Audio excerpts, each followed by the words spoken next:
Beyond Netero gets women. Welcome to Suck War Central, where we talk all things related to Hunter x Hunter's Succession War. I'm your host, CJ, and today we'll be taking a look at Beyond Netero's plan to infiltrate the Kakin Empire and what that could mean for the Kakin Prince's parentage. Over the last 30 years, this guy right here has been fathering little Beyondlings left and right in order to infiltrate the Kakin royal army and burrow his way to the heart of the country. This assortment of mini Neteros now participate in the succession war aboard the Black Whale 1, most likely unaware of their heritage, where they lie in wait amidst the princes for the creepy little bombs in their mouths to go off and drastically alter the entire conflict. Now, making the children is one thing, but why would Beyond go to so much trouble as to secure them all places amidst the prince's royal guards? Well, according to self-proclaimed appetizing sacrifice Longhi, Beyond Netero is most likely the father of one of the princes, and that, my friends, is the riddle we will be tackling today. Which of the Kakin princes is Beyond Netero's child? Before we dive into the who, we should ask ourselves the why. Why would Beyond Netero go to the effort of fathering a prince who's most likely going to end up in a body bag? It clearly benefits him in some way. My hypothesis would be that he intends for his child to win the succession war and control the country so that he can control his child either through Nen or through good old-fashioned fatherly coercion. Beyond Netero is not an easy man to say no to, especially if he's your dad. So what does this fairly straightforward conclusion actually tell us about what we might be looking for? Well, for starters, if Beyond wants his kid to win, there's a decent chance he'll have awakened them to Nen just like the other Beyondlings. If he hasn't awakened them for any reason, there's also a pretty decent chance he'll have taken some kind of Nen-related countermeasures to prevent their assassination. Additionally, we can presume that this prince is in fact still alive, because if Beyond's child was one of the dead princes, that would be pretty underwhelming. So, with that out of the way, let's go through the princes one by one and see which one could be Beyond Netero's child. Longhi doesn't think it's Benjamin, and neither do I. Her reasoning is pretty simple. If it were Benjamin, Beyond wouldn't have needed to go to such effort. What I believe she means is that Benjamin is already a frontrunner in the contest and was destined to be so by virtue of being born the first prince. If Beyond wanted to support him, this whole convoluted curse baby scheme wouldn't be necessary. In another series, this would be a done deal. Longhi could be seen as Yoshihiro Togashi himself, telling the audience straight out that it's not Benjamin, but things simply do not work like that in Hunter x Hunter. Let's not forget that this is the same series in which characters spent multiple text-laden pages theorizing about a motive for Shikaku's suicide and coming to all sorts of conclusions that the audience already knew were false. It's better, for analysis reasons, to think of Hunter x Hunter as a world we're watching play out and not a story we're being told. So it's entirely possible that Longhi is Wronghi. After all, it could have been Beyond who encouraged Benjamin to enroll in the royal army and assemble this army of Nen users. Being a Nen user is a point in favor of Beyond spawn status, after all, and this curse plan could just be Beyond's insurance to make sure that his kid wins the succession war no matter what. But I think it's much more likely that Benjamin is among Beyond's targets and not his spawn for one very simple reason. Benjamin wasn't made aware of Beyond's plan. If Beyond was sending agents into the royal army to aid Benjamin, this whole thing could have gotten done so much more easily. Benjamin could simply get the sacrifices working for him, whether or not they knew their role, and then dispatch them to the appropriate prince rooms to launch their curses. But instead, Benjamin has been sending his people to the princes with their own intentions of carrying out assassinations. Beyond's curse users don't factor into this plan at all. Now, it's possible that Beyond could have kept Benjamin's parentage a secret from him, to which I ask, why? If Benjamin doesn't know that Beyond is his father, I could scarcely see Beyond convincing him, and Benjamin strikes me as one of those rare few people brave enough or foolish enough to refuse Beyond. Point being, Beyond would really be shooting his old plan in the foot if this were the case, and he seems like a much smarter guy, so, it's not Benjamin. Moving right along to second Prince Camilla, we have, in my opinion, an exceptionally strong contender for the title of Beyond's specialist favoritist child. Now, when I read chapter 373 and saw Camilla's Nen ability in action, I had one thought and one thought only. How on earth did this incompetent dumbass with more frills on her dress than cells in her brain learn such an elaborate and powerful Hatsu? Being Beyond's child would certainly explain that, but there's specific evidence that points to Camilla having learned directly from Beyond in the nature of their abilities. I'm referring, of course, to their shared specialty in postmortem Nen. Camilla's ability Cat's Name is an incredibly powerful one that relies on postmortem Nen to function, while Beyond's curses appear to have the carrier's death as their trigger. So not only is Camilla a Nen user, which in my book directly increases the likelihood of her being Beyond's kid, but she has the same area of Nen expertise as our enigmatic lady killer himself. On top of that, there's her army of have-not curse users. This can be looked at as both a point in her favor and a point against her, although on the surface it does seem like the latter. Why on earth would she have them if Beyond already has things covered in the curses department? To this, I say, why not? Beyond seems like the type of man to layer backup plan upon backup plan, and cursing people is notoriously difficult. After all, for the have-not curse to take effect, the subjects have to meditate on their target every day, then somehow get close enough to touch them, drink a vial of ashes, and kill themselves with a specific blade, all without being stopped. If Beyond's curse on his children has even a fraction of these restrictions, it could very easily misfire, and a death curse isn't exactly the sort of thing you can try twice unless you've got multiple lives to burn. Besides, once again, the have-not's whole deal is a postmortem Nen thing, which seems to be Beyond's specialty, so it would make sense if he arranged all that as well.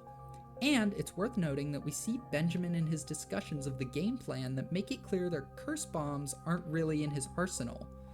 We don't see the same of Camilla's, since her plan, if you can call it that, was to do everything herself anyway. She clearly disregarded any plan that had been put in place. However, the postmortem Nen connection isn't the only reason I think Camilla's a solid candidate. She also possesses the defining trait of Isaac and Beyond Netero both. By this, I refer to her unwavering pursuit of a selfish desire and the will to change the world because of it. We see this with Isaac and his search for a strong opponent, and we see this with Beyond's thirst for glory and desire to leave his mark on virgin territory. Camilla, meanwhile, has resolved to change the world so that everyone wants what she wants and everyone lives and dies for her. And look at these panels! She really believes in that dream and she wants it so bad. That single-minded determination of, I want this, and I'll get it even if I have to change the world, is the single most Netero trait that any of the other princes have displayed in my opinion. Sure, there's others with single-minded desires, but Camilla's the only one who's selfish about it. This is all about her, and that's something you can't say even about the others. But we've got a lot of princes to cover, so let's move on. Sanglei is pretty much unequivocally the son of Onior Longbow after this panel, so let's just rule him out. Terror Sandwich is another decently strong contender. The main thing he's got going for him is the resemblance he bears to young Isaac Netero in terms of Nen prowess and physicality. I mean, just design-wise, you have to admit they're similar, and suddenly being a Nen prodigy would make more sense. However, we can't forget that Halkenberg and Camilla are clearly also gifted with Nen, so it could just be a feature of this family. Additionally, I strongly believe Beyond would have taken steps aside from just the curse users to keep his child out of harm's way in the Succession War. A war is about both offense and defense, of course, and curse users function as offense, but Beyond needs to play some defense as well, lest his kid get killed before any of his curses activate. Beyond is not that short-sighted, ergo he must have taken some measure to protect his kid. I think there's a pretty strong case for the fact that Terror Sandwich has no such protection. If not for his suddenly developed ability, Theta would have killed him. And remember, the world briefly appeared to be one in which Terror Sandwich was killed. If he were Beyond's child, I do not think that scenario would have been allowed to occur. Now, this protection I hypothesize could really be anything, but it can't be nothing. And nothing is exactly what Terror Sandwich got in terms of outside help when Theta tried to put a bullet in his noggin. Moving on. Now, 5th Prince Tebep is an interesting prospect because of all the juicy drama that Kurapika and Longhi and Tebepa herself could get up to if this were the case, but I don't think she's the one either. I don't think that no protection argument I made about Terror Sandwich flies with her because we haven't seen any attempts on her life, but she still had a cursed user assigned to guard her. In my mind, that makes me think Longhi was meant to curse Tebepa. Now, Longhi actually addresses this herself. She doesn't believe the curse carriers were assigned to the targets they're meant to curse, and she thinks this because when her half-sister Makaha was released as a private guard, Beyond didn't make any moves to fix the issue. Solid reasoning, however, I think Longhi is entirely wrong here, and her theory doesn't really work with what we know about Beyond. This man is an extremely subtle planner, and he does things quietly until he's ready to make a move. If Beyond were to intervene in the Makaha situation, it could attract all sorts of unwanted attention, not only to his little scheme to get all his kids into the military, but his other myriad plans to get to the heart of the Kakin Empire and get with one of the king's wives and all that dirty laundry he's not quite ready to air. The far safer option would be for Beyond to go, meh, whatever, and rely on the 10 million backup plans you just know this guy has. And for that reason, I think there's a high chance that Longhi is meant to curse Tebeppa, and since I can't find any evidence in Tebeppa's favor, we're moving on. Okay, I think if it ended up being Tyson, I would ugly cry in sheer confusion and despair, because why? Why on earth would it be Tyson? Alright, look, this is Hunter x Hunter, so we're gonna have to take it seriously, but just why? I suppose you could argue that she has that Netero trait of selfishness, because even if she cares for other people, her whole love deal ultimately seems to be about feeding her own ego and her own fantasies, and she has that weird thing going on with isekai bodyguards and whatnot. And a seemingly weaponless prince lasting this long might indicate some kind of protection. Just kidding. She has a guardian spirit beast, and you know, those are pretty much the only things stopping Benjamin's private army from ending the succession war in a single day. So aside from the selfishness thing, which is shaky on its own, we really have no reason to suspect her of being Beyond's child, other than, I guess there's not too many reasons not to suspect it. But for now, at least, she seems like the deadest of ends. Prince Luzurus is in all likelihood also not the droid we're looking for, and that's because he's almost certainly the child of Broccoli. He's in the same boat as Zhang Lei, being the benefactor of one of the mafia families run by Nasabi's illegitimate half-sibling, and while family resemblance isn't always reliable in Hunter x Hunter, there are times it checks out perfectly. Seriously, look at these two and tell me Luzurus isn't Broccoli's scrunkly stoner child. That said, Luzurus is quite the wild card, and probably the prince about which we know the least. His beast lays a trap for his victims, suggesting a deceptively dark side to this man, and I don't think we can rule him out. There's just not as much to say about him as of now. And there's even less to say about his corpulent little brother Saleh Saleh because he's dead. Now, Halkenberg is another strong candidate. It may not be selfish as far as we know, but this man has a vision and he's committed to it. The dude bets his life with every shot of his arrow, and that's a very Netero thing to do. Something else I'll say is that he's gifted with aura. After all, his guardian spirit beast bestowed an ability on Halkenberg, who had yet to learn Nen, and it immediately proved itself one of the most powerful Hatsus we've seen in the entirety of Hunter x Hunter. Or at least, that's what we're told happened. You see, I don't quite buy it. Unless your name is Fugetsu, guardian spirit beasts are generally not known to interact with their hosts to the point that hosts can't even see them. Despite this, the explanation the manga sort of nudges us towards is that Halkenberg just sort of gained the ability because he quote-unquote awakened. But is that really all that's going on here? For a complete Nen novice to suddenly acquire such power as to have Karapika freaking out is totally unheard of. Now, maybe Halkenberg's beast really is just that powerful, and he truly is talented, but I think it's equally likely that his awakening was spurred on by some outside force. This could very well be the protection I was talking about kicking into gear. Perhaps Beyond arranged some sort of ability that would grant his son a tremendous amount of power once he gained the will to fight. Could he actually do that? I don't know exactly how, but I'm sure Beyond is smarter than me and could figure it out just fine. Besides, there is precedent for abilities that stimulate the growth of other people as Nen users, most notably through Bill, who works for Beyond. Wouldn't that be a twist? Now, I'm not saying it was Bill who did this, my point is just that these abilities exist, and Beyond almost certainly knows about them, so he could have been the one to set this all up. Additionally, as of the most recent chapter, Melody alludes to Halkenberg having a mysterious, true parentage that could shake the foundations of the succession war. Although Togashi throws out red herrings left and right just by virtue of the way he writes, this could very well be the nail in the coffin. Still, until it's directly stated, we can never be certain with Hunter x Hunter. In any case, following Halkenberg is Prince Kacho, who is dead, and following her is Prince Fugetsu, who at this rate may be soon to follow. Now, this would complicate things. It would imply that Kacho and Fugetsu aren't actually twins, since I refuse to believe Beyond would let his kids both potentially die like that without having some kind of countermeasure in place. Again, it's possible that Beyond didn't know about the contest rules, but the guy's been buddying up with King Nasabi for decades, and come on, it's really not that hard to anticipate the possibility that leaving the succession war will result in death. Additionally, Fugetsu has had 2 attempts on her life so far. First was Yushohi's attempt to use his ability How to Get Away with Murder on her, which you may not remember because he only mentioned it after Fugetsu teleported to the lower decks. The second attempt is this wicked nasty curse that's currently on her. In all of the above cases, Fugetsu is constantly being put in danger, and if Beyond has any countermeasure in place to protect her, it's doing a very poor job. Aside from all that, we have no real reason to suspect she is Beyond's child, so let's move on. 12th Prince Momose is dead as a doornail, leaving us with only little kids being the 2 remaining candidates. For now, we're going to talk about Mariam, who has displayed very few character traits outside of being sad and scared, which makes sense in this situation and is honestly really depressing if you think about it for too long. But as far as Beyondling's status, what Mariam has going for him is that he is a small child, and that would be perfect for Beyond. I'm sure Beyond could get most of the other princes under his thumb if he really wanted to, but he'd always have to worry about keeping them subservient. With Mariam, however, this becomes significantly easier, because a master manipulator like Beyond could mold a child's brain like Play-Doh.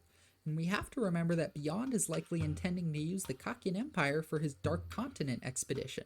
Any of the other princes do have a slim chance of throwing a spanner in the works for all that, because they're a collection of strong and or entitled personalities. But Mariam, being as he is, a teensy tiny child, has practically zero chance of standing up to the adults around him and causing problems for Beyond's expedition, and it is that immediate future with which Beyond is concerned. By the time Mariam grows from a princeling into a kingling that might defy his father, Beyond's use for the Kakin Empire will probably be over. The expedition will be done and he'll have won, which in my opinion makes Mariam a solid B-tier candidate. Now, everything Beyond gains by having Mariam be his child, he gains even more so with Wobble. I mean, Wobble's literally just a baby. Beyond could snatch her from Oito's grasp whenever he likes and raise her all on his own, according to his own will. Not that Beyond seems to be one for raising his own children, but he might make an exception for a Kakin prince. What makes this theory significantly stronger, in my opinion, is that Wobble does actually seem to have some of that protection I suggested Beyond would give his children. That protection comes from an unlikely, seemingly villainous source. I'm talking about Silent Majority. On the first day, Silent Majority decimated Prince Wobble's guard. Or did they? Every single one of those guards was actually a spy sent by the upper-ranking queens with the intent of assassinating Wobble. All Silent Majority did was clear out the traitors, and that was probably a net positive for Wobble's position in the Succession War. What's more, Silent Majority's continued killings still only targeted enemies of Wobble. Yes, this caused problems for Kurapika's Nen class, but it's entirely possible that the Silent Majority user just disagrees with Kurapika on how best to help Wobble. They seem focused on eliminating the competition, and might be against Kurapika arming potential enemies with Nen. I would argue that Silent Majority's user working to protect Wobble is one of the theories about this mysterious user that makes the most sense, as every action they take seems to benefit Wobble in some way. Now, this is all well and good, but ignores one uncomfortable detail. For all this to be true, Oito has to have done the nasty with Beyond and not said anything. To that, I say, Longhi was giving off bad vibes the entire conversation and ends up admitting that she wants to kill Beyond's child. Oito could easily have seen the writing on the wall and decided not to say, "Hey, my baby's the kid you're looking for." I should also point out that Furikov believes Longhi to be Silent Majority's user. I believe he is wrong, and that Silent Majority is being used by someone incredibly skilled and powerful from outside the room, and if that person is working for Beyond, it would make all the more sense. With all that said and done, I hope you enjoyed this little dive into one of the greatest mysteries of the Succession War. Just to make it crystal clear, my top pick for the unknown Beyond spawn is Camilla, followed closely by Wobble and Halkenberg. Mariam is another Dark Horse candidate, and I suppose it could be Terror Sandwich or one of the other princes we have less information on, but I believe I've made the strongest case I could with what we have. And that's the video. What do YouTubers usually say at this point? I can't remember, but I do hope you'll join me for my next session of unhinged rambling about Hunter x Hunter, just as I hope you have a wonderful day.